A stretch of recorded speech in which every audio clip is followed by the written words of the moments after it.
शायद यहां तक this was my last topic of last class, जिसे मैं कहूं कि बोरोन के halides were acidic, Lewis acidic nature, having Lewis acidic nature, और उसमें भी ट्रेंड भी बात हो गई थी। BF3 लुइस एसिड नहीं बिहेव करता क्योंकि उसमें एक बड़ी खास चीज होती है, that is back bonding.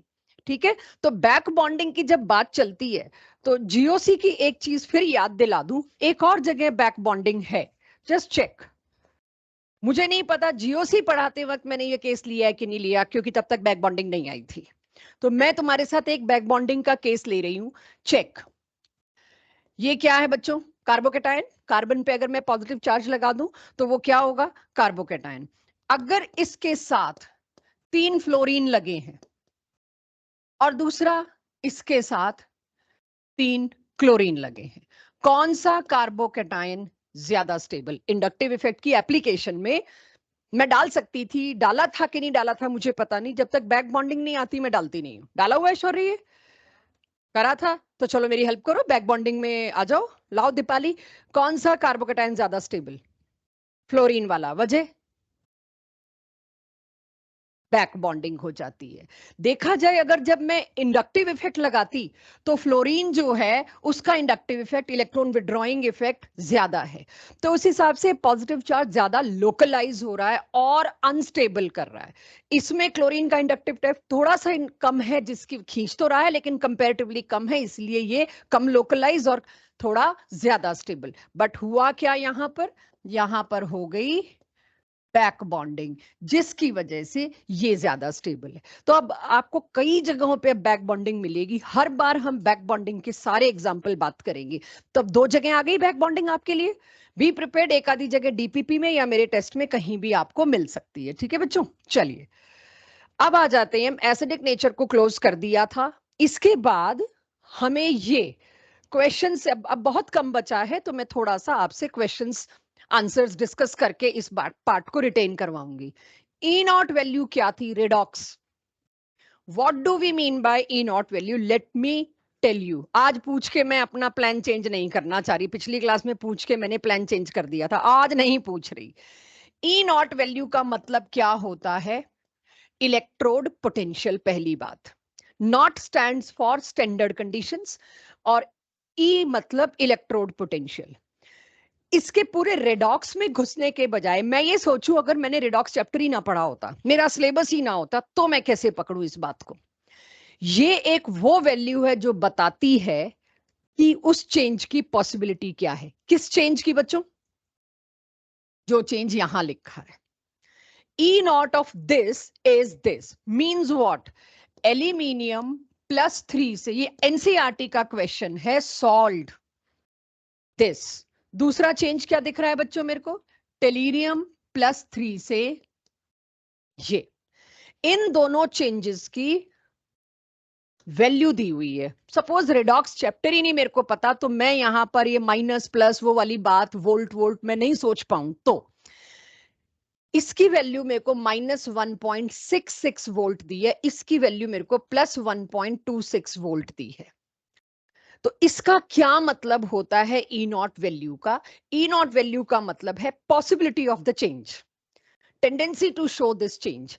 Positive मतलब पॉसिबल, नेगेटिव मतलब सीधा तो पॉसिबल नहीं है, उल्टा पॉसिबल है, क्योंकि positive E not means changes possible. तो मुझे यहां से पता चलता है ये चेंज तो पॉसिबल है लेकिन ये चेंज पॉसिबल नहीं है, इसका उल्टा पॉसिबल है, समथिंग लाइक दैट। तो अब आपसे सवाल पूछा जाता है, E naught value of this, why it is in negative, whereas tellurium की वैल्यू, मतलब मेजर न्यूज ये है कि टेलीरियम +3 से, क्योंकि सारे मेटल्स की वैल्यू नेगेटिव होती है, एक ये ऐसा मेटल आ गया टेलीरियम +3 से टेलीरियम बनना is a welcome change. Because metal किसको कहते हो आप लोग? मेटल उसको कहते हो जो पॉजिटिव ऑक्सीडेशन स्टेट में रहे, इलेक्ट्रोपॉजिटिव स्पीशीज को मेटल कहते हो।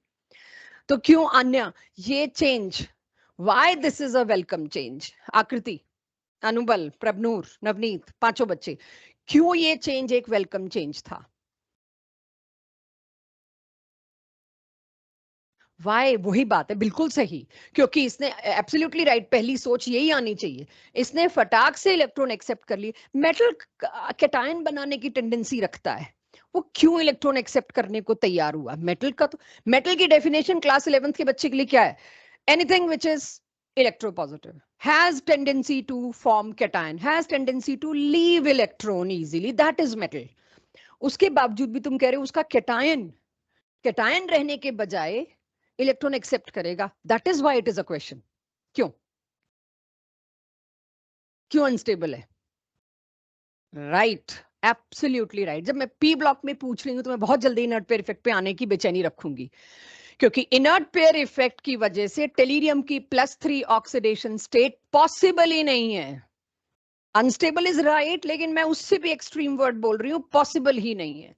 तो यहां पर ये क्वेश्चन, आप इसका रीजन क्या बनता है? Because of inert pair effect. तो इनर्ट पेयर इफेक्ट की वजह से अगर यहां पर वो चेंज नहीं हो पा रहा है तो ही उसका वैल्यू, मतलब यहां पॉजिटिव होने का मतलब क्या हुआ भाई? तड़ाक से ले लेगा. अभी ये छोड़ दो, ये क्या चल रहा है? ये क्या चल रहा है? मतलब ये अगेन, मेरे पास एलकेजी के बच्चे नहीं बैठे जिनको बताना पड़ रहा है what for are we here, right? Focus over here. Notes तो कंप्लीट करके नहीं गए, रुकिएगा, मैं उसका भी तरीका बताऊंगी, बात करूंगी तुमसे भी. तो इनर्ट पेयर इफेक्ट की वजह से Tl+3 is not at all a possible oxidation state. The moment you create it, it will come back to this. That is why it is very, very happening process. Noted everybody? इस तरह अब करिए, अगर note नहीं किया कोई, जो भी आप समझने में लगे हुए थे नोट करिए. इस तरह के क्वेश्चन भर भर के आ रहे हैं. अब रिएक्शन बेस्ड क्वेश्चन पिछले 2 सालों से ही आने बहुत कम हो गए थे. दैट इज द रीजन कि सिलेबस में पी ब्लॉक से सारा रिएक्शन बेस्ड पार्ट काट दिया गया कि लेट्स नॉट क्रैम इट. सारा पी ब्लॉक का वो हिस्सा काटा जिसमें प्रेपरेशन प्रॉपर्टीज थी कि ये चीज क्या है, कैसे बनती है और ये कैसे रिएक्ट करती है. Every part is deleted. सिर्फ लॉजिकल ट्रेंड्स आपके पास हैं. So just note down. इस पूरे ग्रुप में है सारे चेंजेस, ट्रेंड, सारी स्पेशल चीजें बात हो गई. Now we are closing this group. इस फैमिली को, बोरोन फैमिली को क्लोज करने के लिए मुझे सिर्फ इसकी 4 छोटी छोटी बातों का और पता होना चाहिए. How this family reacts, right? तो रिएक्ट जब भी अब आप पूरा पी ब्लॉक पढ़ोगे उसमें 3-4 चीजों से ही रिएक्शन आपको पढ़ना है. Reaction with air, reaction with water, reaction with halogen, और अगले पी ब्लॉक में, मतलब 12th वाले पी ब्लॉक में, रिएक्शन विद हाइड्रोजन. यही 4 रिएक्शन जनरल आपको पढ़ने हैं. तो पहला आता है, मेरे साथ साथ नोट करिए, मैं डिक्टेट कर रही हूं. Chemical reactivity. मेटल्स में इस ग्रुप की बात अगर मैं करूं, बोरोन फैमिली की बात करूं, boron is highly stable, very hard, high melting point वगैरह वगैरह. बोरोन का इतनी स्टेबिलिटी है, ये एयर से बिल्कुल अफेक्ट नहीं होता. It is unaffected by air. ये एयर से रिएक्ट करता ही नहीं. कहने को एल्यूमिनियम करता तो है, बट आप जानते हैं एल्यूमिनियम के ऊपर एयर में आते एक प्रोटेक्टिव कोटिंग बन जाती है, जिसकी वजह से एल्यूमिनियम इतना स्टेबल है एयर के अगेंस्ट कि मैं सारा बिल्डिंग मटेरियल के अंदर एल्यूमिनियम को यूज करती हूँ. क्लास 10th की एनसीईआरटी में पढ़ा के भेजा आपको ये. तो दोनों के अंदर बोरोन में वैसे रिएक्शन नहीं, एल्यूमिनियम में अदरवाइज रिएक्शन नहीं, क्योंकि उसके ऊपर तुम लाओ एयर में उसको, Al2O3 की इतनी स्ट्रांग प्रोटेक्टिव कोटिंग बन गई कि कोई दिक्कत ही नहीं आई उसको. ठीक है.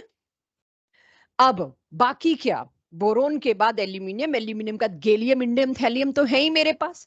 तो उनका क्या होता है वो मेरे साथ समझिए, फिर नोट करिएगा. ये रहे बाकी के तीनों मेटल. और भी ऊपर के मेटल अगर मैं ड्रास्टिक कंडीशन दूं तो एल्यूमिनियम भी यही काम करेगा जो यहां हो रहा है. तो एक बार सुनिएगा, समझिएगा, फिर नोट करिएगा. मेटल को आप ऑक्सीजन दीजिए, हाई टेम्परेचर देते हैं, मतलब आप ड्रास्टिक कंडीशंस दे रहे हो. हाई टेम्परेचर देते ही उसका ऑक्साइड अगर बना, देखिए ऑक्साइड इसका भी बना, चाहे बस बन के एक लेयर बन के रह गई, बट बना तो सही. तो इस ग्रुप का oxide, I am not saying कि बोरोन का नहीं बनेगा, किसी और तरीके से बनाएंगे, एयर से रिएक्ट नहीं कर रहा. मैं कैटलिस्ट दे दूं, हाई टेम्परेचर दे दूं, कोई फ्री ऑक्सीजन सप्लाई दे दूं बजाय एयर के, मैं कुछ भी ड्रास्टिक कंडीशन दे दूं तो बोरोन का ऑक्साइड बनेगा. मैं बोरिक एसिड से बोरोन का ऑक्साइड निकाल लूंगी, मेरे को जरूरत नहीं है बोरोन को, क्योंकि मेरे को तो B2O3 बनाना है. तो वो इस रास्ते से नहीं बन रहा. इट डजंट मीन किसी और रास्ते से नहीं बनेगा, बन तो सकता है. तो वो कोई और रास्ता अगर आपके सिलेबस में होगा तो आ जाएगा. तो अगर इस ग्रुप के ऑक्साइड बने तो उसका फॉर्मूला ये, और ये पूरी फैमिली में इस तरह से मैं दिखा सकती हूँ। लेकिन आपने देख लिया बोरोन क्या है, do not react with air. Aluminium नाम मात्र रिएक्ट करता है। तो कैन आई से down the group reactivity increase हो रही है, क्योंकि नीचे वाले तो कर गए रिएक्ट। तो yes, reactivity towards oxygen increases in first family of P block, that is group 13। Air में एक और चीज है, I can't forget that, nitrogen. ये सबसे बढ़िया चीज है आपके लिए, जो चैप्टर पीरियोडिसिटी में बड़े अच्छे से कवर हो सकती है, पीरियोडिक टेबल के एनामोलस बिहेवियर या उन सब में। तब हमने यूं नहीं पढ़ा कि पी ब्लॉक में हर ग्रुप का पढ़ेंगे, तो अपने आप आ जाएगा। अगर इस ग्रुप का कोई भी एलिमेंट आप नाइट्रोजन के सामने लाओगे, इसकी कॉमन ऑक्सीडेशन स्टेट क्या है, +3। नाइट्रोजन का चार्ज क्या है, या कॉमन ऑक्सीडेशन स्टेट क्या है, -3। क्रिस क्रॉस किया, आ गया EN। तो इस ग्रुप के एलिमेंट का नाइट्राइड बनता है, जैसे कि एल्यूमिनियम का नाइट्राइड बनता है, बोरोन का बनता, बट बोरोन तो एयर से रिएक्ट ही नहीं कर रहा, तो बोरोन का नाइट्राइड इस रूट से बिल्कुल नहीं बन रहा। और गैलियम, इंडियम, थैलियम रिएक्ट ही नहीं करते नाइट्रोजन से, प्लीज राइट इट। इस रूट से बोरोन का नाइट्रोजन नहीं बन रहा, बट कैसे बन रहा है वो बाद में बात करेंगे। इसको करिए। सो ये असली चीजें हैं जो पूछी जाती हैं। इनमें से कौन कौन सा नाइट्रोजन से रिएक्ट नहीं करता पूरे पी ब्लॉक में, तो एक एक ग्रुप करके सोचना पड़ेगा। ग्रुप 13 में तो करता ही सिर्फ एल्यूमिनियम और बोरोन है, बाकी तीनों नहीं करते। देखिए मैंने बोरोन नहीं लिखा यहाँ पे, बिकॉज आई नो बोरोन करेगा, थोड़ी डिफिकल्ट कंडीशंस में करेगा, बट बोरोन नाइट्रोजन से कराएंगे हम, बड़ा इंपॉर्टेंट चीज आने वाली है। सो यहां तक नोट हो जाए तो बताना, फिर मैं इसके आगे मैं चलती हूँ। बोरोन नाइट्राइड बनता है जैसा मैंने आपको बताया। कैसे बनता है, रिएक्शन बेस्ड पार्ट सारा सिलेबस से डिलीट हो गया है, और ये बोरोन के बारे में बता चुकी हूँ पिछले क्लास में कि ये कितना बड़ा है, कितने महीने लगे हमें बोरोन को पढ़ने में। So this is not your part कि अब बोरोन का नाइट्रोजन से रिएक्शन की कंडीशंस मेरे को दीजिए, वो हमारे लिए है बस। Boron nitride a very interesting compound. Why it is interesting, ये एक स्लिपरी सॉलिड है। स्लिपरी सॉलिड का बेस्ट यूसेज हमारे लिए क्या है, कोई भी चीज स्लिपरी है बच्चों, उसको हम कहाँ यूज करते हैं, लुब्रिकेंट। तो ये इंडस्ट्रियल लुब्रिकेंट के तौर पे, एक तो काफी हार्ड भी, वैसे मतलब मेल्टिंग पॉइंट हाई होगा, तो हमारे लिए बड़ी एडवांटेज होती है। इसके स्ट्रक्चर को अगर मैं देखूं तो ग्रेफाइट के स्ट्रक्चर से मैच करता है। ग्रेफाइट में भी तो हेक्सागोनल रिंग्स हैं, उसकी लेयर्स हैं, एक और लेयर, एक और लेयर, और वो एक लेयर दूसरी लेयर पे स्लिप करती है, वो भी एक अच्छा लुब्रिकेंट है। इसको फेमसली इनऑर्गेनिक ग्रेफाइट के नाम से जाना जाता है। एक होता है ऑर्गेनिक ग्रेफाइट। ऑर्गेनिक ग्रेफाइट का स्ट्रक्चर अगर आपको याद हो, क्लास 10th में दे रखा है, आपको नहीं याद है तो अगली फैमिली, कार्बन फैमिली पढ़नी है, वहां डायमंड और ग्रेफाइट का स्ट्रक्चर आपके पास आएगा, हेक्सागोनल रिंग्स और लेयर्स में। इनऑर्गेनिक ग्रेफाइट पे कवरेज है, हो चुकी है ठीक ठाक। तो इनऑर्गेनिक ग्रेफाइट का स्ट्रक्चर ड्रॉ करिए। ड्रॉ करते वक्त यहां देखिए, मैं नोट्स के लिए आपको पॉज दे रही हूं, which means it should not be A copy paste, it should be देखो फिर बनाओ, ताकि रिटेन हो, याद हो। ये घर बैठ के तुम याद करने लगोगे नहीं, कुछ तो करेंगे जो थोड़ा टेंशन लेते हैं बच्चे अपने करियर को लेके, लेकिन वो लोग नहीं करते जो सिर्फ पेरेंट्स के लिए या मेरे लिए पढ़ रहे हैं। अपने लिए जो पढ़ रहे हैं वो करेंगे।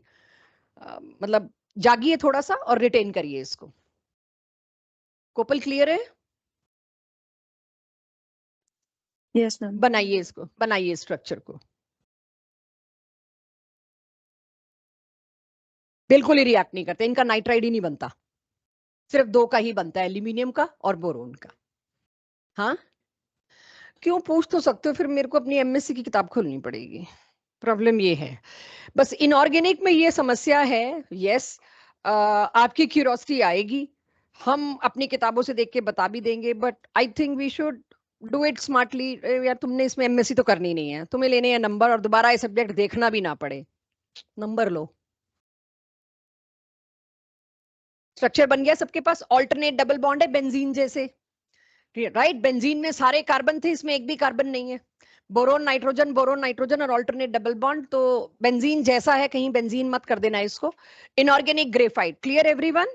तो इनऑर्गेनिक ग्रेफाइट के बाद मैं रिएक्शन या रिएक्टिविटी विद एयर क्लोज करती हूँ। Let's close it. बोरोन और एल्यूमिनियम रिएक्ट करेगा, बाकी कोई रिएक्ट नहीं करेगा। और एल्यूमिनियम रिएक्ट करता है, एल्यूमिनियम नाइट्राइड बनाता है। बोरोन जो रिएक्ट करता है वो मेरे लिए इनऑर्गेनिक बेंजीन बनाता है। ऑक्सीजन से, हाँ जी, सॉरी, अभी इनऑर्गेनिक बेंजीन अगली स्लाइड पे आने वाला है, सॉरी, इनऑर्गेनिक ग्रेफाइट और ऑक्सीजन का हम पहले ही खत्म कर चुके कि क्या रिएक्शन प्रोसेस है। अब आ जाते हैं अगले उस पर, ऑक्साइड्स। अगर इस पूरे में जो अभी हम, क्योंकि सारे पास्ट ईयर्स को एनालाइज कर रहे हैं, सबसे इंपॉर्टेंट तीन ही चीजें मिलेंगी आपको इस पूरे ग्रुप में। एक तो लास्ट क्लास में बात हुई थी कोवेलेंस को लेके, बोरोन का OH 6 वाली H2O6 वाली बात को लेके, और एक ये तीसरा डाइबोरेन आ रहा है, जिस पे अभी सबको डाउट है, वो मैं आपसे डाउट डिस्कस करूंगी कि डिलीटेड सिलेबस में है कि नॉन डिलीटेड सिलेबस में, I will discuss with you. ये जो है, इस पे सबसे ज्यादा क्वेरी मेरे को मिलती है 12th में, जब बच्चे इनऑर्गेनिक रिवाइज करते हैं, जगह जगह PCM और PCB टेस्ट देते हैं कि ये भूल गए हम, और ये हर चौथे पांचवे टेस्ट में मुझे दिख रहा है। सो इसमें अब आप सारे के सारे समझिए, ऑक्साइड्स का nature very complicated when we will club full P block, बहुत कॉम्प्लिकेटेड हो जाएगा ये, अभी एक फैमिली की बात हो रही है। इसके ऑक्साइड, ऊपर वाला ऑक्साइड नॉन मेटल है बच्चों। नॉन मेटल का ऑक्साइड क्या होता है? एसिडिक। ये क्या है? एल्यूमिनियम है तो मेटल, लेकिन इसका ऑक्साइड क्या है? एम्फोटेरिक। गैलियम का ऑक्साइड क्या है? एम्फोटेरिक। लेकिन इंडियम और थैलियम टिपिकल, ये मेटलॉइड की कैटेगरी में आ जाते हैं। इंडियम और थैलियम जो है वो टिपिकल स्ट्रॉन्ग मेटल्स हैं, जिसकी वजह से उनके ऑक्साइड बेसिक और स्ट्रांगली बेसिक हो गए। इंटीजर टाइप क्वेश्चन हम एक्सपेक्ट कर रहे हैं, आना चाहिए और आता है। बहुत सारे ऑक्साइड्स दिए और पूछा इनमें से कितने एम्फोटेरिक हैं। एक आधा तो आप उसमें भूलते ही हो या एक्स्ट्रा डाल देते हो। तो इस ग्रुप में दो ही एम्फोटेरिक ऑक्साइड हैं, एल्यूमिनियम ऑक्साइड, गैलियम ऑक्साइड। एक दो ऑक्साइड एम्फोटेरिक आपको क्लास 10 से बता के भेजा गया, शायद जिंक ऑक्साइड, तो वो सब अभी आएंगे, स्लो स्लो स्लो आएंगे। तो इसी तरह से हाइड्रोक्साइड, सेम ट्रेंड फॉलो होता है। ये सब की कॉपी में जो भी चीजें मैंने लिखी हैं येलो कलर से, वो क्वेश्चंस आए हुए हैं, इस तरीके से पूछे गए। फर्क सिर्फ क्या है, पहले आपसे पूछते थे इनमें से कौन कौन सा ऑक्साइड एसिडिक है या बेसिक है या एम्फोटेरिक है। अब पूछते हैं इन सब में से कौन सा ऑक्साइड एसिड और एल्कली दोनों में डिसॉल्व हो जाएगा। एसिड और एल्कली में कौन डिसॉल्व होगा? जो बेस और एसिड दोनों बिहेव करता हो, दैट इज एम्फोटेरिक। इनमें से NaOH में कौन डिसॉल्व हो जाएगा? Only acidic oxides. तो इसे संभालिए, रिटेन करिए, नोट करिए। I hope, good question but अब है, सो आई होप आपको ये सारी चीज क्लियर हो गई। नीचे वाले मैंने डिफरेंट फॉर्मूला में बनाए हैं, तो इसमें सब कुछ आ गया कि टेलीरियम +3 ऑक्सीडेशन स्टेट में नहीं मिल रहा इजीली मेरे को। Oxygen is not enough electronegative to make its inert pair effect nullify। ठीक है, चलें आगे, हो जाएगा। अब आगे आ जाते हैं, reaction with acids and alkalis. वो वही चीज है जो आप क्लास 10th से पढ़ते आए हैं, लेकिन उसको मैं यहां पे एक बार और ले आऊं। बोरोन का कोई रिएक्शन नहीं होता किसी भी ऑक्सीडाइजिंग या नॉन ऑक्सीडाइजिंग एसिड से। ये एसिड से बिल्कुल रेजिस्टेंस रखता है। बहुत जगह मेरे इस वजह से काम भी आता है कि बोरोन एसिड से रिएक्ट नहीं करता। लेकिन अगर आप, जैसे गोल्ड है, आई होप सबको पता होगा, गोल्ड पे एसिड का एक्शन नहीं होता, लेकिन एक्वा रीजिया में वो डिसॉल्व हो जाता है, दो एसिड का एकदम पर्टिकुलर रेशो का कॉम्बिनेशन। इसी तरह से बोरोन को भी अगर आप HNO3 और H2SO4 के साथ हाई टेम्परेचर दोगे तो बोरोन उसमें रिएक्ट होगा। बट अब रिएक्शन पार्ट आपका हटा दिया गया, इसीलिए वो हम बात ही नहीं कर रहे। हमें सिर्फ इतना पता होना चाहिए, ऑक्सीडाइजिंग नॉन ऑक्सीडाइजिंग एसिड से रिएक्ट नहीं करता, लेकिन अगर HNO3 और H2SO3 दो एसिड्स का H2SO3 is also an acid, right? H2SO3 के एसिड का कॉम्बिनेशन दे दोगे तब बोरोन जरूर रिएक्ट कर जाएगा, जैसे गोल्ड एक्वा रीजिया में डिसॉल्व हो जाता है। इसके बाद एल्यूमिनियम, ये क्लास 10th की एनसीईआरटी का है, बिल्कुल क्लास 10th की एनसीईआरटी का है कि एल्यूमिनियम जो है एक मेटल ऐसा है जो एम्फोटेरिक है। I am not talking about aluminium का oxide, I am talking about aluminium metal.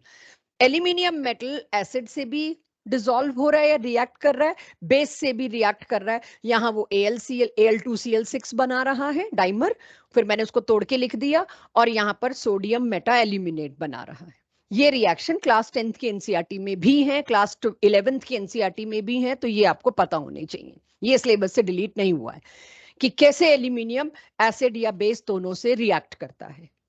मेरे साथ साथ प्लीज कुछ चीजों को नोट करिए। हाँ, अकेले जैसे गोल्ड है, अकेले किसी एसिड में तुम कितना ही डुबो लो, 10 दिन डुबो लो, नहीं रिएक्ट करेगा।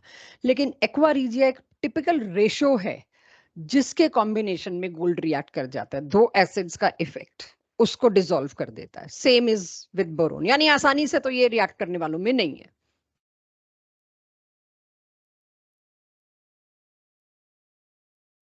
ये 3H2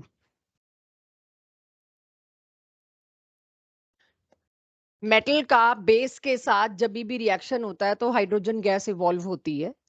ये आपको क्लास 10th में भी ये बताया गया, बस उसी बेसिस पे 3H2। अब आप एक हिंट देखिए क्या लिखी है यहाँ पे, धीरे धीरे पता चलेगा आप लोगों को। जैसे किसी ने पूछा भी, HNO3 is an oxidizing acid. HNO3, तीन एसिड तो आप जानते ही, HNO3, H2SO4 और HCl। उसमें ऑक्सीडाइजिंग एसिड एक HNO3 तो आ गया मेरे पास। नाइट्रोजन फैमिली आएगी, उसमें एसिड्स के बारे में बात करेंगे। सल्फर ऑक्सीजन फैमिली में सल्फ्यूरिक एसिड के बारे में बात करेंगे, और हेलोजन फैमिली में HCl के बारे में बात करेंगे। तो धीरे धीरे आएगा सारा कुछ, एक दिन आपके लिए बहुत बोरिंग और बहुत मुश्किल हो जाएगा। सो ये हुआ आपके लिए reaction with acids and alkalis. मैंने इनफ टाइम दिया, मैं एक चक्कर भी लगा के आ गई, इतना ही देर इनफ होनी चाहिए आपके नोट करने के लिए। अब हम आ जाते हैं लास्ट दो और रिएक्टिविटीज पे। रिएक्टिविटीज ऑफ हेलोजन में मेरे पास सिर्फ इतना है बताने को, लेकिन मैं कुछ पूछना चाहूंगी इसमें। रिएक्टिविटी विद हेलोजन लिख लो फटाफट, ये फॉर्मेलिटी खत्म कर लो, फिर मैं इसमें कुछ पूछना चाहूंगी आपसे।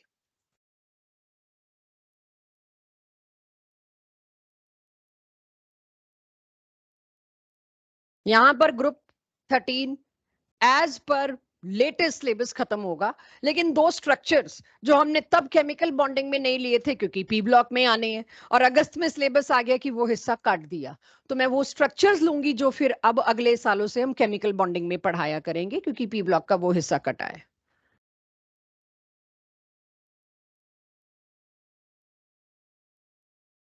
सिर्फ ये एग्जिस्ट नहीं कर सकता, बाकी सारे एग्जिस्ट कर सकते हैं। टेलीरियम I3। हाँ जी, हाँ बस मैं तो यही, मतलब यही था मेरे मुंह में, क्यों भाई क्या बताते हो इसका आंसर। ये हेलियम ही है वैसे तो। मैंने, यार I am sorry, tellurium oxygen family में नीचे आता है, I am sorry, it is thallium, my bad. इसके अलावा कोई और ट्राई हेलाइड्स की बात करूं, they exist, only TLI3 can not exist, यही लिखा है। Except this all tri halides exist. ये क्यों नहीं एग्जिस्ट कर पाता होगा? एक तो इनर्ट पेयर इफेक्ट, तो फिर तो TLBr3, TLCl3, TLF3 भी नहीं करने चाहिए थे। यस, दोनों बातें मिल गई, बिल्कुल सही।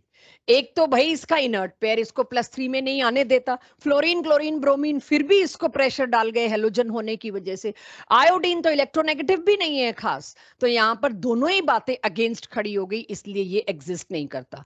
ये रीजन इसलिए दे रही हूं कि आप में से कोई पूछ ले तो, आपसे नहीं पूछा जाता, आपको ये पता होना चाहिए ये एग्जिस्ट नहीं करता इनर्ट पेयर इफेक्ट की वजह से। Last is enthalpy of hydration. ये पहुंचू, नोट कर ही रहे हैं आप लोग। मैं एक क्वेश्चन पूछ रही हूँ क्योंकि लास्ट क्लास में मैंने कहा था, मैं उम्मीद कर रही हूँ आप लोग फजांस रूल पढ़ेंगे घर पे, जब लास्ट क्लास में थोड़ा सा आया था। तो my question to you is now, more covalent.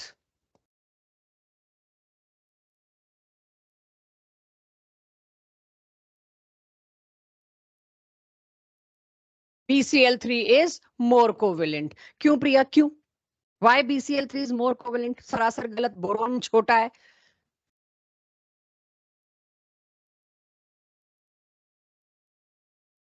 Fajans rule में इलेक्ट्रोनेगेटिविटी की बात ही नहीं करी। क्यों दिशा? बोरॉन सबसे छोटा है, काहे को वो सबसे ज्यादा कोवेलेंट बनाएगा? वो कैटायन बनाना चाहिए, उसमें आयोनिक नेचर होना चाहिए।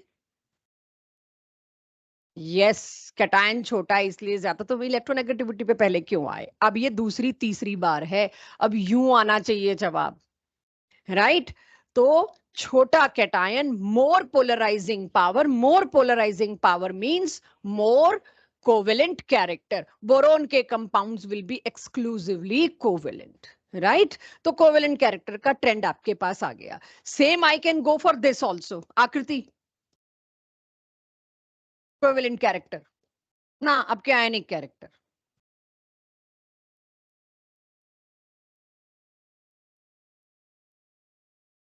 AlF3 सबसे ज्यादा आयनिक क्योंकि फ्लोरीन सबसे ज्यादा. जी हाँ, दोबारा सोचो. AlF3 सबसे ज्यादा आयोनिक. मेरे काउंटर के लिए तैयार रहिए, जो भी आप जवाब दोगे मुझे ढंग से दो आंसर.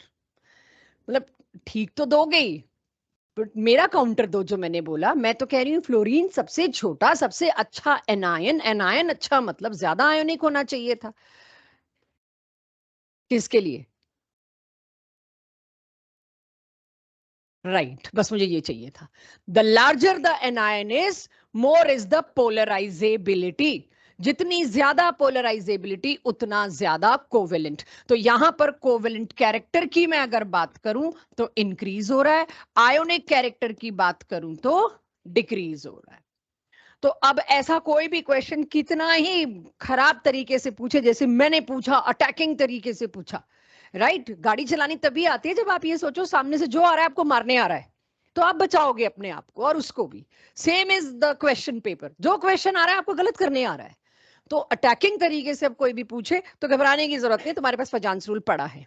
तो यहां पर फजांस रूल मैं पूरा पढ़ा के आई हूं, तो उसका पूरा हिस्सा मैंने गायब कर दिया. No need to note it again, अब रिटेन होगा. एक और चीज जो मैंने लास्ट क्लास में कहा था, क्लास 12th को जो हमने फुल और इनऑर्गेनिक का टेस्ट लिया है सारे चैप्टर्स का ऑब्जेक्टिव, उसमें ये क्वेश्चन सबने गलत किया. बड़ा माहौल सा बनाते हैं हम टेस्ट से पहले, बड़ा डिफिकल्ट टेस्ट बनाऊंगी, इतने चैप्टर हैं, ये जरूर करना वो जरूर करना. जो जेई और नीट का प्रेशर होता है वो प्रेशर हम क्रिएट करते हैं, और उसमें एक सिंपल से क्वेश्चन को डिफिकल्टी से दिखाते हैं. और उस क्वेश्चन को हमने दिखाने में बहुत डिफिकल्टी दी. एक सोडियम आयन बनाया, एक कैल्शियम आयन बनाया, एक गैलियम आयन बनाया और एक एल्यूमिनियम आयन बनाया. अलग अलग तरीके से 3 आयन बना के दिए मैंने. 4 ऑप्शन थे और मैंने कहीं नहीं ये वर्ड लिखा, क्योंकि एंथैल्पी ऑफ हाइड्रेशन से तो तुमको हिंट मिल जाएगी. तो उसके साथ मैंने क्या किया, ये था मेरा सोडियम आयन, सोडियम छोड़ देती हूं, राइट. ये था मेरा कैल्शियम आयन, लिख दिया. और इसके चारों तरफ अपनी तरफ से मैंने वाटर मॉलिक्यूल्स, बस 2 वाटर मॉलिक्यूल दिखा दिए बता के कि ये H2O है. यहां बकायदा लिख दिया दिस इज वाटर, H2O. ऐसे ही इसके चारों तरफ लगाए. ये मैंने बनाया गैलियम, राइट. और ये मैंने बनाया एल्यूमिनियम. इस पे मैं काफी टाइम लगा, काफी बहस हुई कि ये क्वेश्चन आपने गलत चेक किया है कि सही चेक किया है. फिर एनसीईआरटी में घुस घुस के डाटा निकाल के लेके आए. थोड़ा टाइम लग गया, हमें 3-4 दिन लग गए इसके आंसर पे. रिसेंट ही हुआ है, मतलब 4 दिन 5 दिन पहले ही हुआ है, और अब कल हमारा फुल ऑर्गेनिक का टेस्ट है.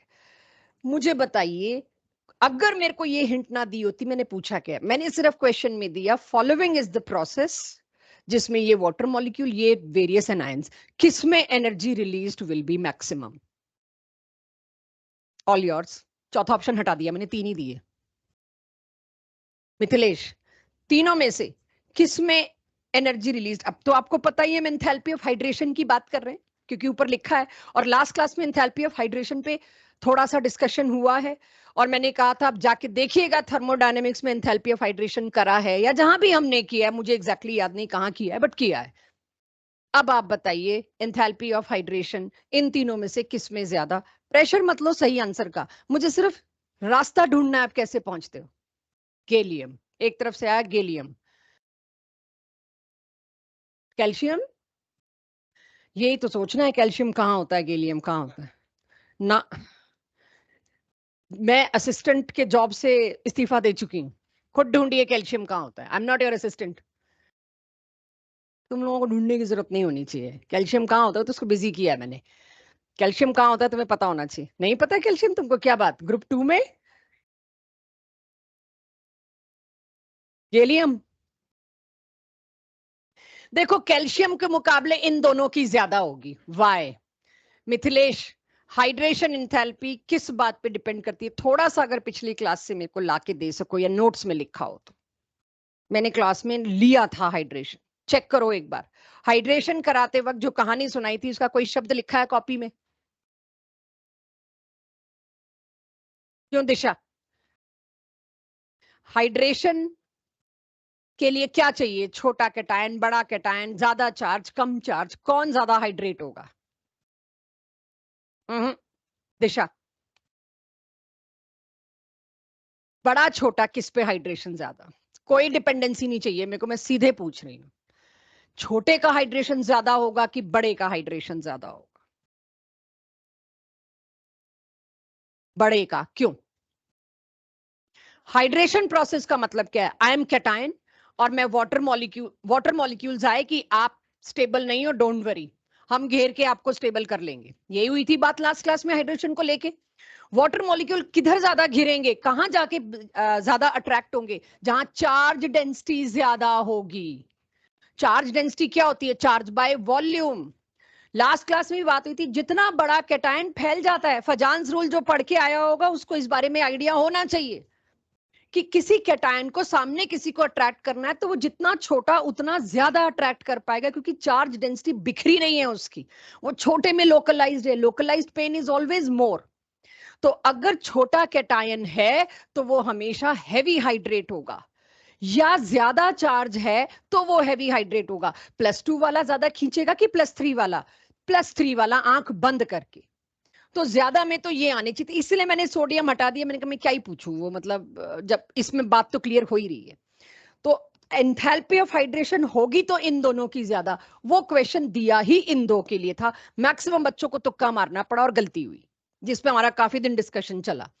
सो मुझे बताइए, अब गैलियम और एल्यूमिनियम में दोनों में चार्ज सेम है, तब जाके बात आती है साइज पे। मेरे को अनुबल साइज के बारे में लास्ट क्लास में मैंने क्या बताया? गैलियम का बड़ा कि एल्यूमिनियम का बड़ा? मैंने जो बनाया प्लीज उस पर मत जाना, मैंने तो 3 गोले बना दिए। डाटा पे जाना। एल्यूमिनियम का बड़ा होता है साइज गैलियम से। ये किसने बताया, किस दिन बताया?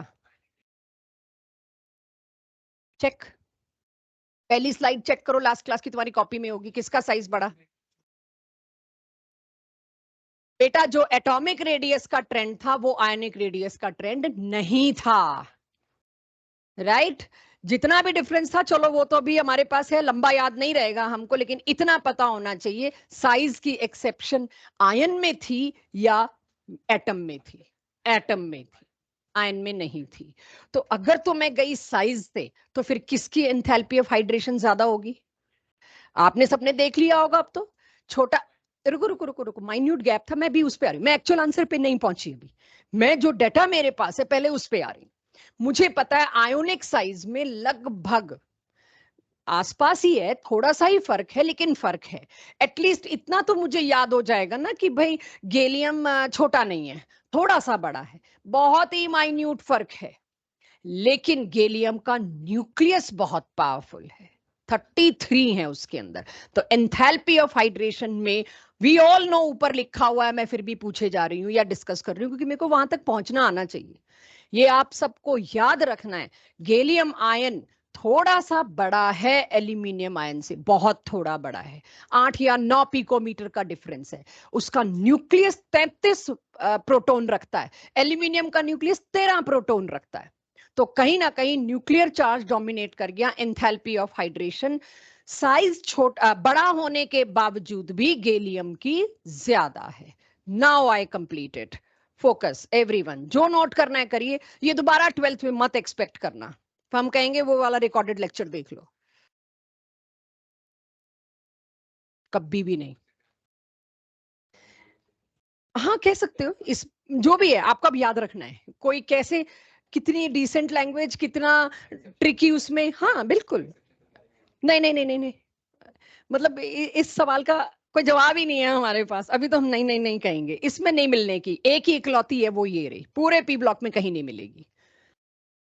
सो यहाँ पर पी ब्लॉक का जेई और नीट का पार्ट हुआ खत्म।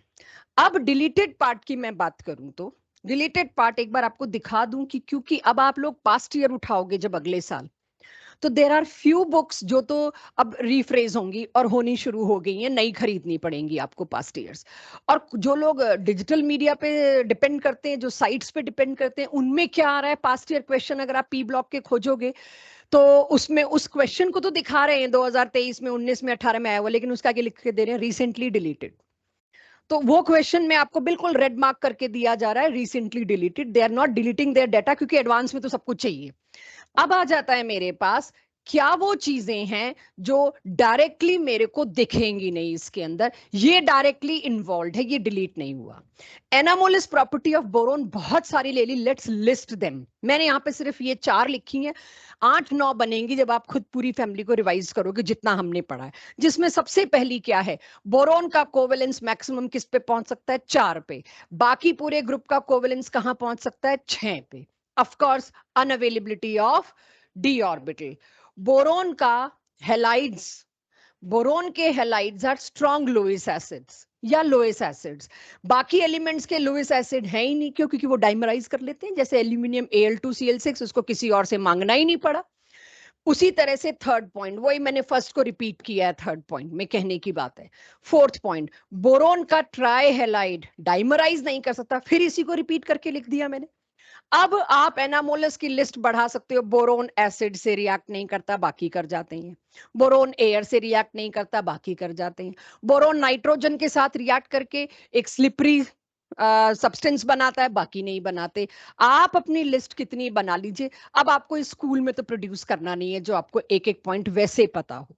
सो there is no need to expand this list, we have already done this thing in previous complete discussion.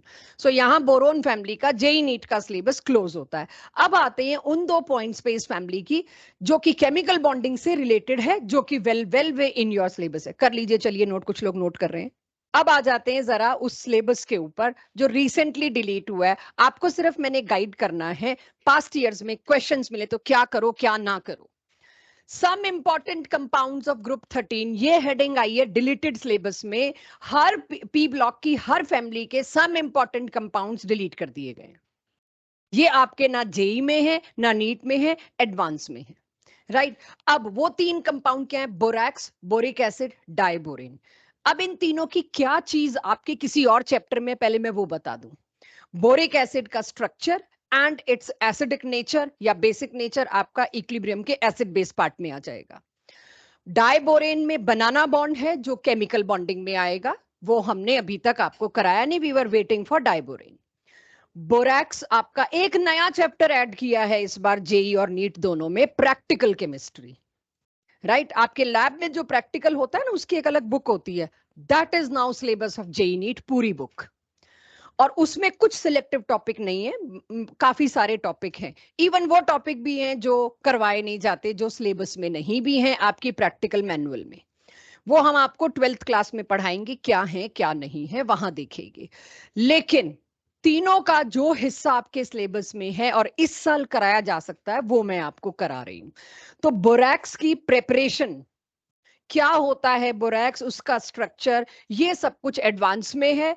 ये अभी आपको नहीं करना क्योंकि ये टोटल रट्टा है, ये आप 12th में करेंगे। ये सारा मैंने एनसीईआरटी से उठाया है, कहीं से नहीं, तो उस वक्त हम एनसीईआरटी से ही करेंगे इसको। तो जिन्होंने एडवांस करना है ये तब करेंगे, क्योंकि इसको क्रैम करना है, सो अभी जरूरत नहीं है आपको। सीधे मैं आ जाती हूँ जेई और नीट का पार्ट बोरैक्स का क्या है। वो जो नया एडेड चैप्टर है उसमें बोरैक्स बीड टेस्ट है, लैब टेस्ट है सारे उसके अंदर।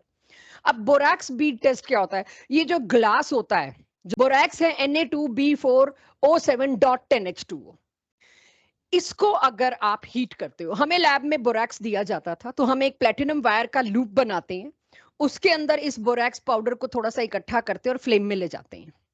फ्लेम में जब ये हीट होता है तो सबसे पहले तो इसके ये वाटर निकलते हैं, हीट होने में जो वाटर क्रिस्टलाइजेशन है वो रिमूव होते हैं, सोडियम मेटाबोरेट, ये कांच का एक मोती बन जाता है, बीड, बिल्कुल, क्योंकि मैंने वो लूप गोल बना रखा होता है स्पून की तरह, उसमें बोरैक्स उठाया, फ्लेम पे रखा, तो उस लूप में वो मेल्ट होके वो ग्लास बन जाता है, कांच का मोती, लिटरली मोती चिपक जाता है उस पे, और वो है आपका सोडियम मेटाबोरेट। अगर उस बोरैक्स पाउडर को आपने लेके कांच का वो मोती बनाना है, राइट, ट्रांसपेरेंट ग्लास का एक बीड बन जाएगा। इसको लैब में क्या यूज करना है, मैंने कुछ ट्रांजिशन मेटल्स, ट्रांजिशन मेटल आप क्लास 12th में पढ़ेंगे, इसलिए इसको हम पूरा अभी नहीं पढ़ा सकते क्योंकि 12th का हिस्सा है। They are known for colours, nature में किसी भी चीज में कलर है, बताना नेचर में किस चीज में कलर है, अपने आप जो चीजों में कलर आता है, कोई एक बता दो। Blood, iron, plants green, chlorophyll, chlorophyll is a complex of again a metal. और कोई? सॉरी, थोड़ा ये पेड़ पौधों से और ब्लड से आगे बढ़ो, थोड़ा अलग डायरेक्शन भी पकड़ो, देखो तो सही नेचर में मिलने वाले रंग भी पता है कि नहीं। ये पत्ते फूल और इसी पे चल रहे हैं हम। प्लांट्स हो गया, आईज ज्यादा हो गया, और कुछ? आईज और कुछ? White is not a colour. Sapphire वगैरह, जेम्स, राइट। जितने भी जेम्स हैं, स्टोन्स हैं, जिनमें मैं कह रही हूँ नेचर में जो आपको नॉर्मली दिखते हैं कलर्स, आप कुछ इंटरफेयर करके बना रहे हो, मैं अभी उसकी बात नहीं कर रही। तो जितने भी जेम्स हैं उन सब में भी, जैसे रूबी है रेड कलर का है, राइट, उसमें भी एक ट्रांजिशन मेटल है। तो सीधी साफ बात कहने की ये है, नेचर में मैक्सिमम जगह जो कलर मिल रहे हैं वो किसी ना किसी D block element, transition element की वजह से मिल रहे हैं। तो यहां से मुझे लगता है ट्रांजिशन एलिमेंट में इसका मतलब कलर्स आते हैं। अगर उनमें कलर्स आते हैं तो उस वजह से भी तो मैं एक लैब टेस्ट बना सकती हूँ। मुझे अगर कह दिया जाए, कोबाल्ट का एक सॉल्ट दे दिया जाए और कहा जाए पहचानो इसमें कोबाल्ट है कि नहीं, ऐसे कॉपर का कईयों के सॉल्ट दिए जाते हैं, लैब में हमने बहुत किए हैं एक्सपेरिमेंट। तो हम बोरैक्स को लेते हैं उसी प्लेटिनम वायर के लूप पे, साथ में वो अननोन सॉल्ट जो दे रखा होता है उसको लेते हैं और दोनों को फ्लेम पे ले जाते हैं। अब के जो बीड बनती है उसका कलर ब्लू होता है। अगर ब्लू बीड बन गई मतलब कोबाल्ट होने के पूरे चांस है। नेक्स्ट स्टेप पे जाओ, कोबाल्ट के कंफर्मेटरी टेस्ट पे, ये बता देता है कि कोबाल्ट हो सकता है। तो बोरैक्स बीड टेस्ट के नाम से फेमस है। रिसेंटली एडेड जो चैप्टर है नीट और जेई का, उसका ये एक हिस्सा है। तो बोरैक्स के टेस्ट पे कभी भी आपको मिलेंगे ये क्वेश्चन, उस पे नॉट डिलीटेड नहीं मिलेगा, कहने को बोरैक्स डिलीट हो गया है। तो बोरैक्स बीड टेस्ट का और डिटेल आपको बाद में मिलेगा जब आप 12th की केमिस्ट्री पढ़ेंगे। यस, ये बोरिक, ये देखिए B2O3 आज बन गया। मैंने कहा था ना, बोरोन डायरेक्टली ऑक्सीजन से रिएक्ट नहीं करता, बट बोरोन अपना ऑक्साइड बनाता है, किसी और रास्ते से सही B2O3 बनता है। तो ये borax bead test quickly note करिए बच्चों, फिर मैं आगे पहुंचू, डिलीटेड सिलेबस के दूसरे डाइबोरेन पे पहुंचू। ये जो आपका बोरिक एसिड है, बोरिक एसिड, कोई मुझसे कहे, अब क्योंकि रिएक्शन कट गए हैं सिलेबस से तो मेरे को ये नहीं पढ़ाना आपको कि बोरिक एसिड बनता कैसे है, लेकिन बोरिक एसिड का फॉर्मूला दे रही हूं बच्चों। सबसे पहला कंफ्यूजन, ये जो बच्चे 9th-10th में कोई ना कोई कोचिंग इंस्टीट्यूट ज्वाइन करते हैं ना, फिटजी या एलन, और उनको लगता है उनकी केमिस्ट्री बहुत अच्छी है और वो आसपास वालों को फ्लॉन्ट भी करते हैं, मेरे को तो ये भी पढ़ाया है मैंने, मेरे को एसिड्स पता है, तुम्हें तो एसिड सिर्फ HCl और HNO3 पता होगा, ये भी एसिड है। And it happened with me, एक बच्चा आया था कुछ साल पहले कि मैंने, लक्ष्य इंस्टीट्यूट होता था एक जमाने में, मैंने वहां से 10th करी हुई है और मेरे को मैम ये टॉपिक आता है, आई एम गुड। ओके, मैंने सिर्फ पूछा, तुमने किताब दिखा भाई, क्या पढ़ा के भेजा उन्होंने जो तू अपने आप को गुड कह रहा है। तो उसने कहा acids and bases, this is my best. Done. उसकी किताब का आखिरी क्वेश्चन बोरिक एसिड था। मैंने अपने कैबिन में बैठ के सिर्फ उससे ये पूछा, पढ़ा हुआ है पूरा? हाँ। ये एसिड कैसे है, ये क्या है?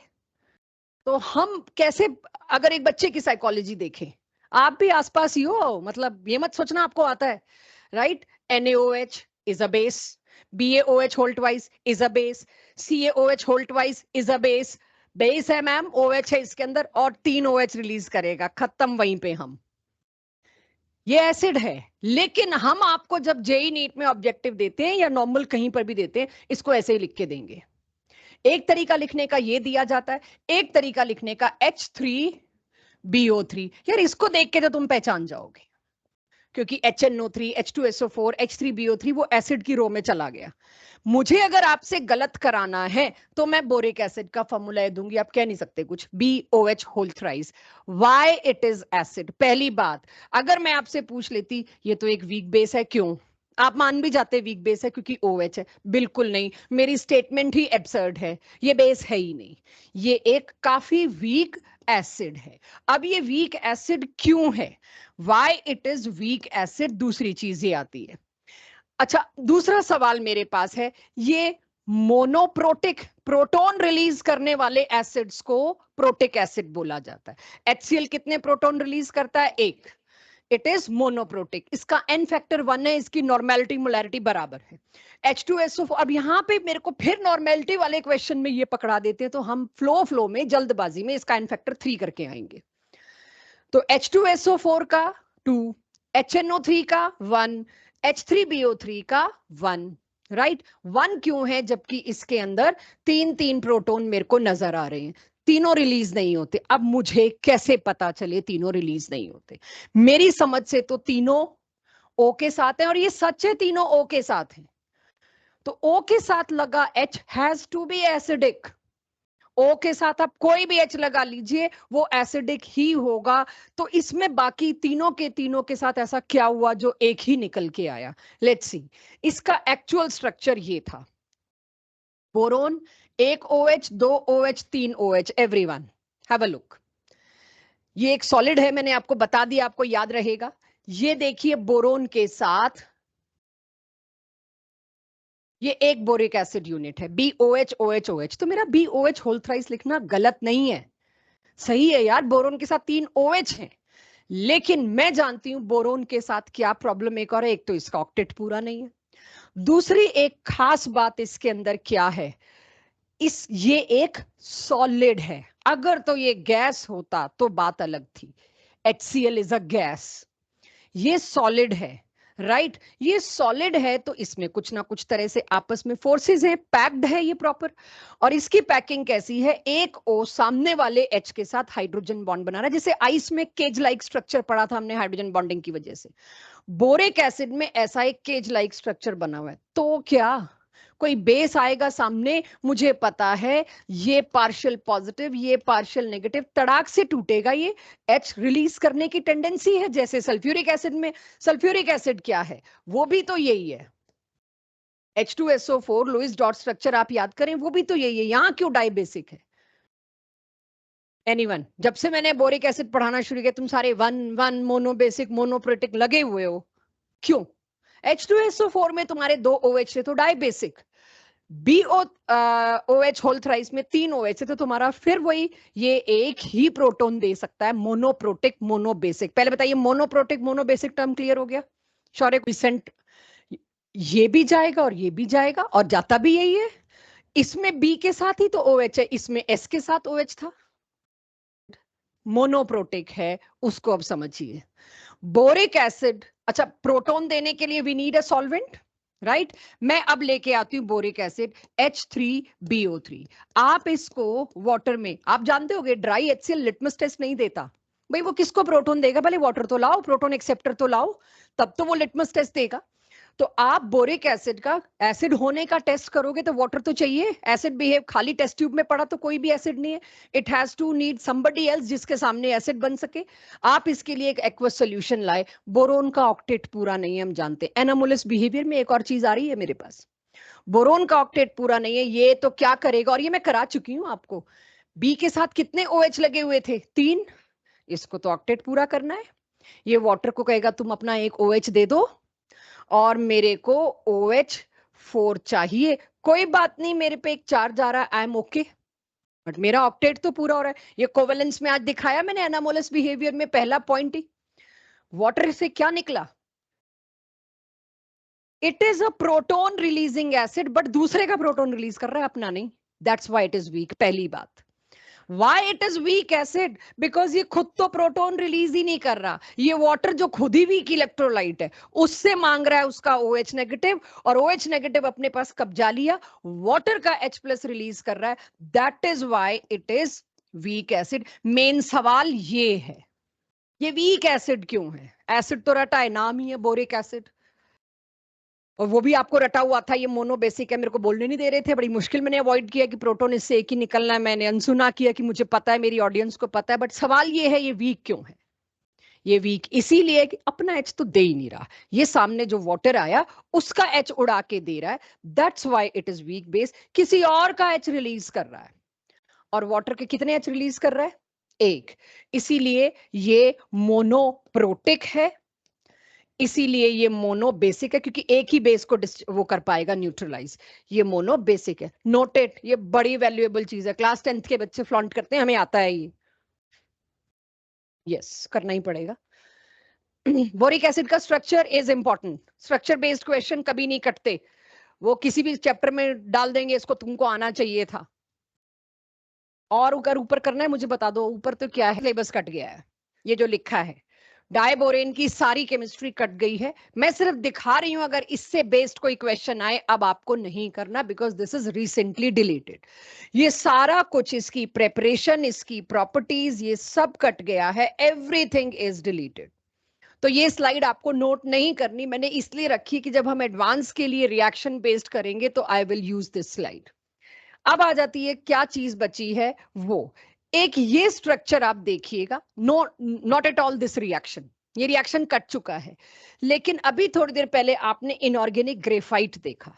इनऑर्गेनिक बेंजीन क्या होता है, हैव अ लुक, क्या है ये देखिए, पहले समझिए।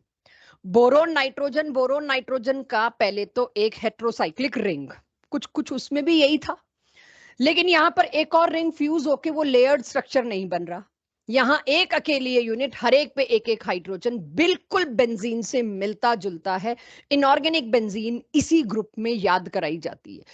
If I can ask you this question, give hybridisation of nitrogen in all the following compounds, तो आ गया केमिकल बॉन्डिंग में ये, और उसमें मैं आपसे इनऑर्गेनिक बेंजीन भी एक दे दूं, तो आपको पता होनी चाहिए इनऑर्गेनिक बेंजीन में नाइट्रोजन की हाइब्रिडाइजेशन sp2 होगी। उस वक्त सिर्फ हम इस वजह से मार खा सकते हैं कि इनऑर्गेनिक बेंजीन तो किसी ने बताया ही नहीं हमको, तो ये हिस्सा वहां का, इसलिए इस चैप्टर से वो हिस्से उठा के दिखा रही हूं जो आपको आने चाहिए। तो बना लीजिए जल्दी से इनऑर्गेनिक बेंजीन, क्विक। आ रहा है आ रहा है आ रहा है, डाइबोरेंस पे आ रहा है। पहले तो दिखा दिया कि क्या है, क्या था जो कट गया है, अब डाइबोरेन पे लास्ट स्लाइड पे आ रहे हैं। पहले इनऑर्गेनिक बेंजीन नोट कर लीजिए सभी लोग, डाइबोरेन पे मेरी डीपीपी भरी पड़ी है। कोऑर्डिनेट नाम की चीज पॉसिबल है नाइट्रोजन से, वो बन रहा है, नाइट्रोजन के पास एक लोन पेयर, आप सोचो ना नाइट्रोजन 4 बॉन्ड बना रहा है, कोऑर्डिनेट। अब हम ये सोच लेते हैं कि इतना आप खुद कर पाओगे केमिकल बॉन्डिंग के बाद, तो कभी भी एरो नहीं दिखाए जाएंगे, इसमें कैसे दिखाऊं एरो में? यस, लोन पेयर का पाई बॉन्ड बना लिया, ये तो अब हम केमिकल बॉन्डिंग में देख आए ये चीज, इसीलिए मैं अब उसको आगे कि कोई बताएगा भी नहीं, आपको डायग्राम में पता भी नहीं चलेगा, पता होना चाहिए भी नाइट्रोजन 4 बना सकता है। तो सारा chemical bonding, VBT, hybridisation, VSEPR यही किया है हमने। रेजोनेंस करके देखना, क्यों नहीं होगी, क्या फर्क है। चलिए लास्ट आज के लिए, डाइबोरेन। पहले तो डाइबोरेन का फॉर्मूला आपको आना चाहिए, B2H6। पहली बात, बोरोन का compound everyone BH3, actually boron का हाइड्राइड तो BH3 होना चाहिए ना, जैसे कार्बन का हाइड्राइड मीथेन है, तो BH3 को मैं ऐसे क्यों लिख रही हूं, वाई BH3 डाइमराइजेस, जैसे कि आपने AlCl3 में देखा ऑक्टेट एल्यूमिनियम का पूरा नहीं था, ऐसे ही यहां पर बोरोन का ऑक्टेट पूरा नहीं है, परेशानी तो हुई इसको। अपना ऑक्टेट पूरा करने के लिए इसने क्या किया, हैव अ लुक। ये आपके केमिकल बॉन्डिंग के एक्स्ट्रा एज अच्छे क्वेश्चन जो कि एक्चुअली आते हैं उसमें पूछा जाता है। ये देखिए मैंने 2 BH3 बना रखे हैं एवरीवन। अब हमें कैसे पता चला, एक्सरे डिफ्रैक्शन मेथड से किसी ने BH3, आइसोलेटेड BH3 बना के जो रखा था उसकी फोटो खींची, और फोटो खींचने के बाद, एक्सरे फोटो के बाद मुझे क्या दिखाई दिया, मुझे दिखाई दिया, ये तो सबको दिख रहा है, बोरोन को अगर मैं एक न्यूक्लियस मान लूं, है ही बोरोन का एक न्यूक्लियस, एक डॉट तो मेरे को यहां दिखा और ये डॉट यहां दिखे, इतना ही होना चाहिए था BH3, लेकिन पता क्या चलता है, नहीं जी इतना नहीं है, एक साथ मेरे को एक सिंपल मॉलिक्यूल में ये दिखा, 2 बीच में न्यूक्लियस और चारों तरफ 6 छोटे न्यूक्लियस। इट मींस व्हाट, ये तो 2 B2H3 साथ जुड़े हुए, 2 B2H3 साथ कैसे जुड़ सकते हैं, अब उसको पकड़ते हैं। नेचर में BH3 एग्जिस्ट ही नहीं करता, वो B2H6 एग्जिस्ट करता। हमने हर तरह से BH3 बना के देखा, सैंपलिंग करी, एक्सरे लिया, हर बार 2 बोरोन पास पास मिले। तो क्या हुआ होगा, देखिए ये 2 BH3 लिखे हैं, जो मेरा एक्सरे डिफ्रैक्शन आया उसमें स्केल से मैंने डिस्टेंस नापा, वेरी सरप्राइजिंगली यहां वाला जो है ये एनसीईआरटी में गिवन है, जेई मेंस 2023 22 21-22 में पूछा गया है। ये वाले बॉन्ड की लेंथ कितनी है? 119 पिकोमीटर। और ऐसे ही एक और लेंथ मिली, ये है 134 पिकोमीटर। पहला सरप्राइज तो मेरे लिए ये सर्टेनली ऐसा मिला मेरे को। मैं लाइनें जोड़ देती हूँ सारे डॉट्स की। तो पहली बात तो हाइड्रोजन किस दिन से 2 बॉन्ड बनाने लग गया? मेरा तो उतने में ही दिमाग खराब हो गया। हाइड्रोजन किस दिन से 2 बॉन्ड बना रहा है? और अब चलो कुछ हो गया होगा, आ गया होगा कहीं से, कोई कुछ बना भी रहा है, दोनों बॉन्ड एक जैसे नहीं है। There is something special about this. ये बॉन्ड थोड़ा लंबा है। इसको एक्सप्लेन करने के लिए इस एक्सरे डिफ्रैक्शन से आए डेटा को डेटा आपके सामने दिखा दिया भाई। कुल मिला के जितने भी हाइड्रोजन थे, बॉन्ड 2 तरह के बन रहे थे सारे सिंगल बॉन्ड जैसे। लेकिन अब मैं कैसे बोलूं, इसकी लेंथ 119, इसकी 134, आई हैव नो आइडिया क्या हो रहा है। तो उसको एक्सप्लेन करने के लिए क्या कहा गया, मेरे साथ समझिएगा, फिर इकट्ठा आप डाइबोरेन का स्ट्रक्चर बना लीजिएगा। हुआ क्या होगा, ये है मेरे पास एक BH3। अब सैंपल में सारे BH3 आमने सामने थे। एक और BH3 आया। ये problem with boron is my octet is not complete. जैसे इस बोरोन को ये BH3 मिला, इसने इस हाइड्रोजन को थोड़ा सा अपनी तरफ अट्रैक्ट किया। ये s ऑर्बिटल में है, यहां पर वेकेंट p ऑर्बिटल, यहां पर भी वेकेंट p ऑर्बिटल। तो यहां पर इस बोरोन ने क्या किया, थोड़ी देर के लिए H को अपने पास मांग लिया। उसके चक्कर में इस बोरोन को लगा why not this, no coordinate bond, lone pair नहीं है हाइड्रोजन के पास, यहां मांग लिया। पहली बार मैं केमिकल बॉन्डिंग चैप्टर की VBT MOT से बाहर निकलती हूँ कि क्या कुछ ऐसा हो भी सकता है कि न्यूक्लियस तो आप 3 इस्तेमाल कर रहे हो। चेक, न्यूक्लियस तो 3 इस्तेमाल हो रहे हैं लेकिन इलेक्ट्रॉन 2 ही हैं। अगर आप देखें तो ओरिजिनली ये H किसका था? ओरिजिनली ये H इसका था। दोनों ने अपना एक एक इलेक्ट्रॉन शेयर किया हुआ था। थोड़ी देर के लिए पूरा बॉन्ड इधर आ गया, यानी इलेक्ट्रॉन तो मेरे पास 2 ही थे, एक ये इलेक्ट्रॉन, एक ये इलेक्ट्रॉन। ये पूरा बॉन्ड इधर शिफ्ट हुआ क्योंकि बोरोन को ऑक्टेट पूरा करना था। तो मैं इसको कैसे एक्सप्रेस करूं? मैं कितने डॉट्स बना लूं? बिना डॉट के लाइन कैसे बनाऊं? तो ये कहा गया बोरोन और हाइड्रोजन एक इस तरह का ऑर्बिटल शेयर करते हैं जिसमें हाइड्रोजन रहा बीच में। और कभी बोरोन और हाइड्रोजन के 2 इलेक्ट्रॉन यहां, कभी बोरोन हाइड्रोजन के 2 इलेक्ट्रॉन यहां, और ये पूरा इसी में घूमते रहते हैं। Because of the orbital overlap shape resembling with banana, it's name is called as banana bond, not bridge bond. Bridge अलग था AlCl3 में, ठीक है। यहां पर कुछ इस तरह से 2H इनके बीच अपना एक एक इलेक्ट्रॉन लेके घूमते रहे, पूरा बॉन्ड घूमते रहे। पहली बार मैं देखती हूं 3 सेंटर 2 इलेक्ट्रॉन बॉन्ड। 2 ही न्यूक्लियस होते थे, दोनों एटम्स के न्यूक्लियस होते थे, दोनों एक एक इलेक्ट्रॉन अपना शेयर करते थे कॉमन पूल में। हमेशा एक बॉन्ड का मतलब आपके लिए क्या होता था? एक बॉन्ड का मतलब आपके लिए 2 इलेक्ट्रॉन होता था। लुईस के आखिरी वायलेशन में क्या था? Odd electron compounds. ये ऑड इलेक्ट्रॉन ही तो हो जाता है एक तरह से। यहां ऑड नहीं है, लेकिन ऑड इलेक्ट्रॉन कंपाउंड्स भी तो हम अब तक एक्सप्लेन नहीं कर पाए। तो बनाना बॉन्ड पहली बार मेरे पास आया। इसका इस बात का सबूत क्या है? इस बात का सबूत है बॉन्ड लेंथ। ये बॉन्ड प्रॉपर टिकने वाला नॉर्मल सिग्मा बॉन्ड है, इसीलिए ये स्ट्रॉन्ग, और इसकी बॉन्ड लेंथ छोटी, और वो कितनी है? 119 पिकोमीटर। ये सिंगल बॉन्ड कभी इधर कभी इधर कभी इधर, 2 इलेक्ट्रॉन को 3 न्यूक्लियस के बीच घूमना पड़ रहा है, लंबा खिंच गया ये। इसीलिए इस वाले बॉन्ड की लेंथ जैसे कि मैंने ऊपर दिखाया, it is 134 picometres. This is diborane. करिए ड्रॉ, करिएगा इसको, ऊपर वाला स्ट्रक्चर भी नीचे वाला भी। ये है डाइबोरेन का सब कुछ, वो पार्ट जो आपके सिलेबस में। नोट करिए, यहां P ब्लॉक खत्म है। कौन से हाइड्रोजन को आप ब्रिज हाइड्रोजन बोलोगे? जो 2 के बीच में आएगा, और ये एनसीईआरटी के डायग्राम में ऐसे लेबल्ड है, axial hydrogens and bridged hydrogens. Bond between B and HB is longer as compared to bond between B and HA. Past years में बहुत बार दिखेगा ये क्वेश्चन B और A के साथ। हाँ, वहां भी, वहां पे एक्लिप्स, मतलब वहां इक्वेटोरियल था। हाँ, एक्सियल और इक्वेटोरियल, राइट।